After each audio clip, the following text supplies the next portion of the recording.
Please like, share and subscribe to 9TV channel.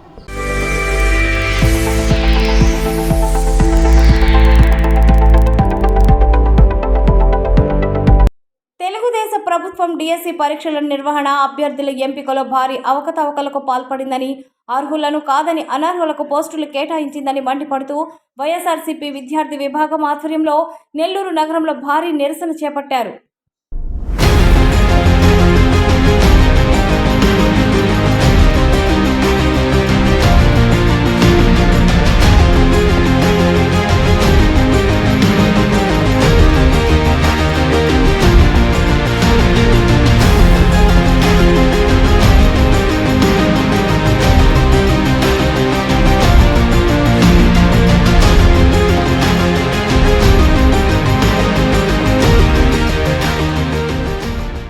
పాత్రికేయ మిత్రులందరికీ నమస్కారం.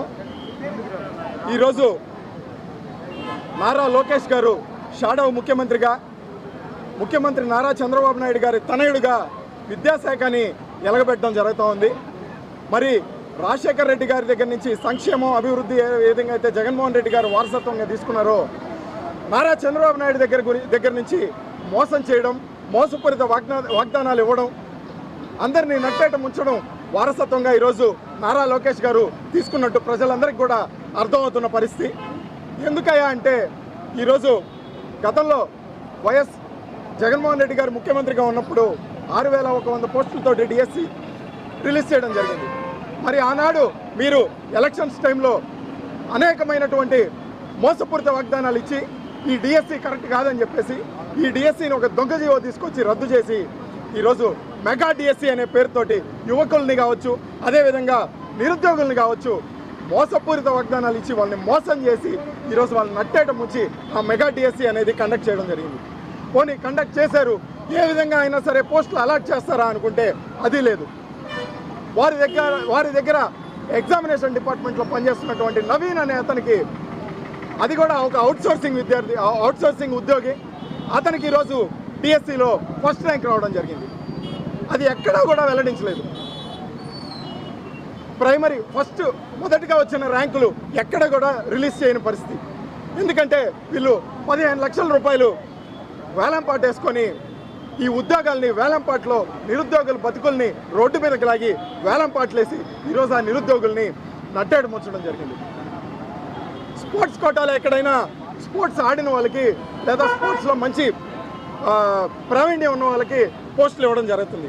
మరి ఈరోజు అదే స్పోర్ట్స్ కోటాలో టెట్ క్వాలిఫై కాని వాళ్ళని, బీఈడీ క్వాలిఫై కాని వాళ్ళకి ఏ విధంగా పోస్టులు వచ్చాయో ఈరోజు నారా లోకేష్ గారు ప్రజలందరికీ కూడా చెప్పాల్సిన పరిస్థితి.